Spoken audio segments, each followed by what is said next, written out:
안녕하세요. 김성길 목사와 함께하는 GTS 말씀 묵상 시간입니다. 오늘은 세 번째 주간의 다섯째 날 묵상입니다. 오늘 묵상의 주제는 관계 성공학인데요. 오늘 관계 성공학에는 주어진 환경이나 또 업무, 우리 아이들은 공부와의 관계 성공하기가 되겠습니다.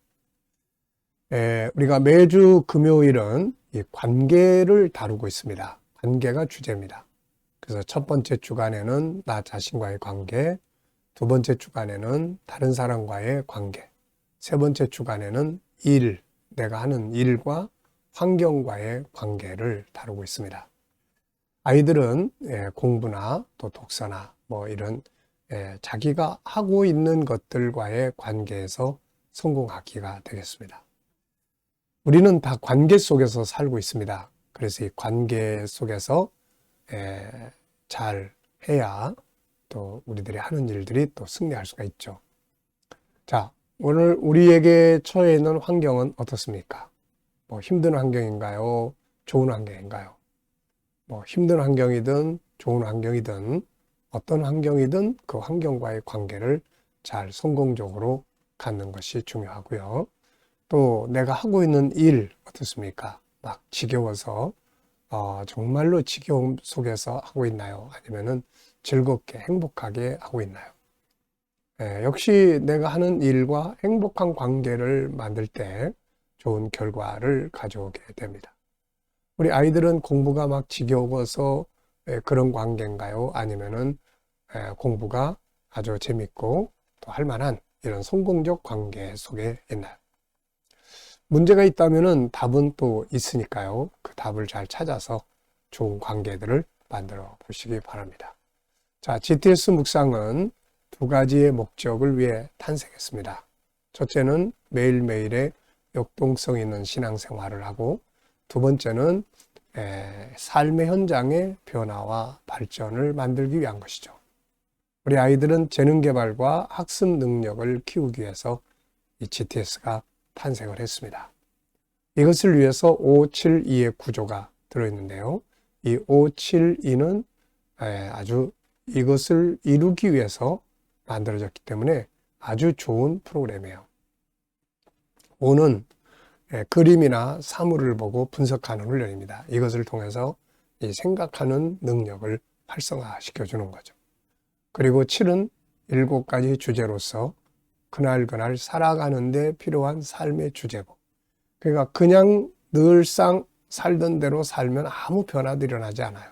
그러나 이 주제를 가지고 우리가 살아가면은 변화를 만들 수가 있죠. 내가 저 사람과의 관계도 이렇게 그냥 맨날 똑같은 관계 속에서, 안 좋은 관계 속에서 그냥 가면 달라질 거 아무것도 없어요. 그런데 관계 성공하기, 그 안에 들어있는 여러 가지 요소들을 내가 한번 실천해 본다면은 관계를 개선할 수가 있게 되는 거죠. 자, 그래서 7가지 주제는 우리의 삶을 개선하고 변화시켜주는 중요한 주제들입니다. 또 한꺼번에 이 주제를 사용하면 점검, 컨설팅을 할 수 있는 주제가 되고요. 도구가 되고요. 아이들은 독서나 학습 지도하는 데 큰 도움이 되겠습니다. 그리고 2는 질문 만들기와 그리고 이제 주님과 소통해서 영감을 얻는 시간이 되겠습니다. 5, 7이 잘 활용해 보셔서 좋은 삶의, 행복한 삶의 더 성공적으로 만들어 가시기 바랍니다. 자, 오늘도 그림 분석부터 정리를 하겠습니다. 자, 이 그림은 이제 솔로몬이 성전을 건축을 하고 그곳에서 제사 행위가 이제 진행되는 장면입니다. 그래서 이 성전 앞에, 성소 앞에 계단이 있고 거기에 제단이 있어서 제사장들이 거기서 뭔가 행위를 하고 있고요. 그리고 백성들이 다, 이게 성전 마당입니다. 성소, 옛날 성막으로 말하면 성막에 들어가면 뜰이 있습니다. 거기와 같은 역할을 한 거죠. 바로 여기에 이제 장사꾼들 다 모여가지고, 여기 장사꾼들 들어가면 안 되는 곳이거든요. 그래서 여기에 들어가서 이제 돈 내가면서 장사하는 이것 때문에 이제 예수님이 화가 나셨던 거죠. 자, 이 그림의 제목을 붙여보시고요. 또 그리고 의미도 적어보시기 바랍니다. 저는 제목을 성전 기능 이렇게 적어봤어요. 성전의 기능. 성전은 뭐 하는 곳인가 라는 거죠. 그리고 세 가지의 의미를 적어봤습니다. 첫째, 성소는 하나님께 예배드리고 기도하는 하나님과의 만남의 장소. 두 번째는 하늘의 나라를 계시하는 장소. 하늘의 예루살렘의 모형이기 때문에요. 하늘나라를 계시하는 장소. 세 번째는 천국 복음이 여기서부터 전파되는 선교의 시작점이고 센터가 되는 것이죠. 자, 그래서 소금이 맛을 내는 것처럼 성소는 성소로서의 기능을 잘 할 수 있어야 한다. 맛을 잃어버리면 버림당하게 되는 거죠. 예루살렘 성전도 맛을 잃어버리니까 버림을 받아서 나중에 이제 이 솔로몬 성전은 바벨론에 의해서 무너지고 예수님 당시에 있었던 성전은 이제 로마에 의해서 무너지고 불타버린 거죠. 하나님이 떠나버리시니까요. 분석해 보겠습니다. 눈에 보이는 것은 저 뒤쪽으로 성전, 성소가 있고요. 앞에 계단, 그리고 제사장들이 이를 보고 있습니다. 좌우에 또 건물들이 있고요. 그리고 또 성전 마당에 백성들이 다 이렇게 모여 있습니다. 그리고 뒤에 하늘도 있고요. 자, 보이지 않는 부분에는 또 어떤 것들이 있을까요? 우선 성전의 주인이신 하나님이 계시고 하늘의 예루살렘이 저 위에 실물이 있고 그리고 이 성소 안에 이루어져 있는 또 여러 기명들이 있습니다. 저 성소 안에 지성소, 일반 성소, 지성소 안에 법궤가 있고 속죄소가 있고 성부, 성자, 그 다음에 일반 성소 안에 일곱 금촛대, 성령이죠. 그 다음에 이 삼일체 하나님을 섬기는 향, 기도의 향, 헌신의 향, 그 다음에 떡상, 헌신, 제물 바쳐드리는, 그래서 삼일체 하나님을 섬기는 그런 물건들이 그 안에 있습니다. 기능이 있고요. 또 결국 여기서 이제 하나님을 만나고 예배를 드리는 자들의 삶, 결과들이 있죠. 세 번째입니다. 그림에서 가장 중요한 것은 무엇인가요? 네, 바로 성소의 기능이 중요하죠. 이 기능을 잃어버리면 소금이 맛을 잃어버린 거하고 똑같습니다. 자, 이제 연상법. 자, 눈 감아 보시고요. 한번 쭉 다 기억해 보세요. 먼저 뒤에 성소, 성전이 있습니다. 그리고 계단이 있고 제사장들이 지금 무엇을 하고 있고요. 그리고 양옆에 건물들 또 이렇게 쭉 백성들이 둘러서 있고 푸르른 하늘이 보입니다. 자, 그리고 이 그림과 관계된 또 성경 내용들을 한번 쭉 살펴보죠. 저는 이제 성전의 역사를 한번 쭉 적어봤는데요. 먼저 하나님과의 만남의 첫 번째 장소는 바로 에덴 동산이었죠. 그래서 이때는 건물로 지은 성전이 아니라 에덴 동산 자체가 바로 하나님과 만나는 성소의 역할을 했죠. 그 다음에 이제 쫓겨난 다음에는 돌로 제단을 쌓고 거기서 하나님과의 만났죠. 그 다음에 이제 이스라엘 백성들이 출애굽한 뒤에 성막을 만듭니다. 출애굽기 25장부터 40장에 하늘의 모형을 이 땅에 만든 거죠. 그 다음에 이제 솔로몬이 성전을 열왕기상 6장에서 만듭니다. 그리고 그 다음에 이제 예수 그리스도께서 이 땅에 오셔서 내가 이 반석 위에 교회를 세우겠다. 그래서 예수 그리스도의 이름으로 이제 교회 공동체가 탄생을 합니다. 그래서 이때부터는 예수님을 모신 곳에는 어느 곳이든 그것이 성전이 되는 거죠. 그리고 마침내 계시록 21장 2절에 실물, 하늘의 예루살렘, 성전이 딱 나타납니다. 그 안에 이제 삼일체 하나님이 계시는 거죠. 네. 자, 아이들과 또 묵상하시는 분들은 역시 여기서 또 응용된 수학 공식 또 찾아보시기 바랍니다. 이 안에 있는 모든 건 다 수학이에요. 이게 수학이 없이 존재할 수가 없습니다. 뭐 길이, 넓이, 비율, 또 뭐 확률, 또 뭐 수, 연산, 뭐 자료와 그래프, 뭐 이 안에 전부 다 응용된 수학이 들어있으니까요. 찾아볼 수 있기 바랍니다.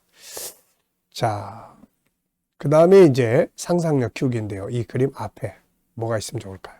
이 그림 앞에는 쫙 올라가지고 에덴 동산을 그려볼 것 같아요. 하나님과 만나는. 그 다음 그림은 계시록 21장, 22장 새하늘과 새 땅에서 하나님과 만나는 성도들의 모습을 그려볼 것 같습니다. 자, 미래를 어떻게 살고 싶은가요? 그렇다면 지금 무엇을 해야 할까요? 오늘도 미래 비전 또 한번 이렇게 생각해 보시고 가시기 바랍니다. 자, 마태복음 21장 12절로 17절 이번 주간 본문 읽어보겠습니다. 예수께서 성전에 들어가사 성전 안에서 매매하는 모든 사람들을 내쫓으시며 돈 바꾸는 사람들의 상과 비둘기 파는 사람들의 의자를 둘러 엎으시고 그들에게 이르시되 기록된 바 내 집은 기도하는 집이라 일컬음을 받으리라 할거늘 너희는 강도의 소굴을 만드는도다 하시니라. 맹인과 저는 자들이 성전에서 예수께 나오매 고쳐주시니 대제사장들과 서기관들이 예수께서 하시는 이상한 일과 또 성전에서 소리질러 호산나 다윗의 자손이 하는 어린이들을 보고 노하여 예수께 말하되 그들이 하는 말을 듣느냐. 예수께서 이르시되 그렇다. 어린아기와 젖먹이들의 입에서 나오는 찬미를 온전케 하셨나이다 함을 너희가 읽어본 일이 없느냐 하시고 그들을 떠나 성 밖으로 베다니에 가서 거기서 유하시니라. 아멘. 감사한 거 적어보겠습니다. 어제 어떻게 보내셨는지 또 무엇을 하셨는지 한번 쭉 생각해 보시고요. 어제 감사했던 것들 적어보시고요. 오늘 또 하루 시작하시면서 또 감사할 것들을 적어보십시오. 그리고 미래를 생각하시면서 감사하고 싶은 일들을 쭉 적어보시기 바랍니다. 자, 오늘 본문에서 느껴지는 것들은 무엇인가요? 네, 저는 역시 오늘도 여기에서 참 읽으면서 마음에 다가오는 단어들을 또 쭉 적어봤습니다. 내쫓으시며, 자, 예수님이 내쫓으시는 이런 장면이 되면 안 되겠죠. 주님이 야, 넌 나가. 참 이건 비참한 일입니다. 불러 엎으시고 예수님은 세워주시는 분인데 불러 엎으시고 또 기도하는 집, 성전의 정체성, 그리고 고쳐주시며 그리고 이상한 일, 그러니까 예수님이 하시는 일을 이 제사장들은 깨닫지 못하는 거예요. 그래가지고 참 이상한 일을 다 하는 이상한 사람이다. 예수님을 이상한 사람으로 취급하는 겁니다. 사실은 자기들이 지금 진리를 깨닫지 못하고 엉뚱한 정신없는 짓을 하고 있는데 말이죠. 때로는 우리가 이렇게 주님 따라가다 보면 이상한 사람 취급받을 때도 있습니다. 그 다음에 노하여. 야, 이거는 참 이 제사장들이 말이죠. 이 아이들보다도 못한 것 같아요, 이게. 애들은 예수님을 찬양하고 그러는데 그걸 보고서는 말이죠. 막 화내고, 예수님한테 어떻게 이럴 수 있느냐. 이 사람들은 지금 예수님의 정체가 뭔지 모르고 있는 거예요. 자, 이런 안타까움, 그 다음에 찬미, 주님을 향한 찬미, 그리고 그 자리를 떠나시는 이런 것도 참 안타까운 겁니다. 주님이 그곳에 계셨어야 될 장소인데 떠나버리시는 거예요. 더럽고 자기를 배척하고. 그래서 자기를 사랑하는 자들이 있는 곳으로 가신 거죠. 참 안타까운 일입니다. 세상에서도 참 이런 일들이 많이 벌어집니다. 네. 그래서 있어야 될 곳에 있지 못하고 전혀 다른 곳에서, 그러나 그곳에는 그를 존경하고 사랑하고 하는 사람들이 또 있기 때문에 그렇게 하는 거죠. 자, 두 번째입니다. 본문에서 어려운 환경에서 승리하기 위해 사용해야 할 긍정적 말은 무엇이며 사용해서 안 되는 부정적인 말은 무엇인가요? 여기에 참 긍정적인 말들이 참 많이 있습니다. 우선은 고쳐주시니, 이런 말들. 고쳐준다. 참, 이 고쳐준다 그러면 뭔가 희망이 생기잖아요. 긍정의 말입니다. 그 다음에 기도. 이 기도라는 것도 이 말 딱 들으면은 용기가 생기는 거예요. 또 뭐 찬미. 떠나. 이 떠나라는 말은 어떻게 사용하면은 이게 부정적인 말이고, 나가! 이런 말이에요. 예. 근데 죄에서, 응? 이 잘못된 데서 탕자가 떠나. 이거는 굉장히 긍정적인 말이죠, 이게. 자, 또 뭐 강도의 속을. 이것도 아주 안타까운 말이고요. 분노했다 하는 말들. 자, 우리가 이런 말들은 쓰면은 안 되죠. 화내고 성질내고 이런 말들. 예수님은 형제에게 노하는 자는 살인하는 자와 같다고 말씀을 하셨는데, 언어 폭력이죠, 이거. 오늘도 우리가 이런 말들은 참 조심해야 합니다. 자, 치료하는 말, 감사하는 말, 찬미하는 말, 이런 말들을 많이 사용해야죠. 자, 업무나 공부와의 관계를 성공하기 위해 필요한 건 무엇일까요? 자, 항상 좋은 환경 속에도 긍정과 부정이 들어있고, 어려운 환경 속에도 긍정과 부정적 면이 들어있어요. 그러면 긍정적인 면하고 친하게 지내면 어려운 환경이 오히려 나에게 축복이 되는 거죠. 아무리 좋은 환경도 부정적 환경하고 친해지면은 그 환경 때문에 망하는 거예요. 솔로몬처럼. 그래서 환경이 어떠냐보다는 내가 그 속에서 어떤 삶을 살고 있느냐 하는 게 참 중요하죠. 자, 업무 그러면은 업무를 즐겁게 재밌게. 자, 우리 업무 즐겁게 하는 방법 13가지 항상 말씀드렸죠. 업가미친, 의변, 축비, 주열, 스곡창. 이 13가지. 이 중에서 제가 항상 추천하는 것은 4가지. 열정, 감사, 전문가 되기, 비전 만들기. 그러면 하는 일이 즐겁습니다. 그리고 효과적으로 잘할 수가 있죠. 이왕이면 하나님 우리에게 주신 일들을 막 짜증내고 기분 나쁘게 막 적당주의로 막 이렇게 하면은 자기도 힘들고 일도 효과적이지 못해요. 그래서 이렇게 업가미친, 의변, 축비, 주열, 스곡창. 여러분들 이렇게 외우시면서 자기가 하는 일에 힘을 불어넣어 주세요. 그리고 그 중에서 또 대표적인 거 이렇게 열정을 갖고 감사하고 전문가가 되고 비전을 만들고 한번 해보십시오. 그러면 이게 축복이 됩니다. 15절로 16절. 대제사장들과 서기관들이 예수께서 하시는 이상한 일과 성전에서 소리질러 호산나 다윗의 자손이 하는 어린이들을 보고 놓아요. 예수께 말하되 그들이 하는 말을 듣느냐. 예수께서 이르시되 그렇다. 어린아기와 젖먹이들의 입에서 나오는 찬미를 온전하게 하셨나이다 함을 너희가 읽어본 일이 없느냐 하시고. 왜, 무엇을, 어떻게, 만약 이런 단어를 넣으면 좋은 질문이 만들어집니다. 질문이 없으면 변화와 발전이 없습니다. 질문을 해야 돼요. 그래서 좋은 질문을 할 수 있어야 합니다. 차원 높은 질문을 해야 돼요. 저는 평생을 질문을 쫓아서 살아왔는데요. 참 이게 진짜 보물입니다. 질문이 진짜 보물이에요. 내가 만약에 딴 질문을 계속 했다면 딴 방향에서 살았을지 몰라요. 근데 하나님이 저한테 질문을 주셨어요. 복음의 본질, 기독교의 본질이 뭐냐. 그래서 이 본질을 찾아서 온 거예요. 그것도 기독교의 본질을 찾아서 온 겁니다. 여기까지 온 거죠, 이게. 자, 여기서 저는 질문을 이렇게 만들었습니다. 대제사장들과 서기관이 아이들을 보고 분노한 이유는 무엇인가?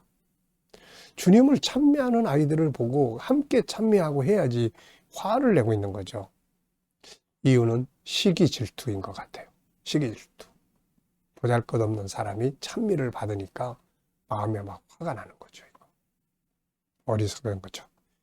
자, 나의 변화와 발전을 위해 질문 만들기입니다. 여러분들은 무엇이 좀 더 변화하면 좋겠습니까? 어느 영역에서 더 발전이 필요합니까? 저는 G7, GTS 전문가 되는 것. 이게 지금 제가 발전시키는 과정이고 더 발전시켜 엄청나게 좋은 결과들이 앞에 딱 기다리고 있거든요. 이렇게. G7, GTS 전문가 참 중요한 겁니다. 이거 바로 전문가 되면요, 가정도 행복하고 관계도 성공할 수 있고 또 할 일도 많아지게 되고 뭐 그렇습니다. 자, 이 시간에는 주님과 소통하면서 영감 얻는 시간입니다. 눈 감으시고요. 자, 본문 한번 쭉 생각해 보시고 7가지 주제 떠올려 보십시오. 그리고 오늘의 삶의 현장, 미래 비전 다 내놓고 하나씩 주님이 어떻게 하면 좋을까요? 이 일에 대해서 어떻게 생각하십니까? 주님이라면 어떻게 하겠습니까? 어떤 말을 하면 좋을까요? 쭉 이렇게 묻고 생각하고 기다리고 하다 보면은 주님이 주시는 영감이 딱 떠오릅니다. 지혜도 주시고 말씀도 생각나게 하시고 확신도 주시고 감동도 주시고 이 영감으로 살면 행복하고 승리합니다. 자, 오늘도 영감을 가지고 승리하시기 바랍니다. 기도하고 마치겠습니다. 주님 감사합니다. 오늘도 묵상으로 또 시작합니다. 함께하는 모든 이들에게 저희의 가정, 직장, 사업장마다 형통하게 하시고 새로운 일터를 구하는 자들에게는 좋은 일터들이 예비될 수 있게 하여 주옵소서.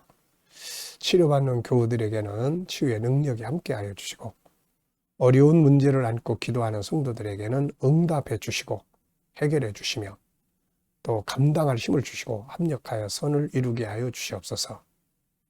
혼란 속에 있는 이 나라를 지켜 보호하여 주시고 빨리 모든 것들이 정리정돈돼서 나라가 다시 성장하고 발전하며 거룩한 나라, 선교의 나라가 되는데 부족함 없게 하여 주시옵소서. 오늘도 세계 곳곳에서 복음을 위해 수고하시는 선교사님들과 저들의 사역 중에 함께해 주시고 KDM 훈련을 통해서 천국 복음이 더욱더 온 세계에 전파되고 GTS 묵상이 더욱 많은 이들에게 보급되게 하시고 또 다음 세대를 양육하는 일에 귀하게 사용되게 하여 주시옵소서. 감사하며 예수님의 이름으로 기도하옵나이다. 아멘.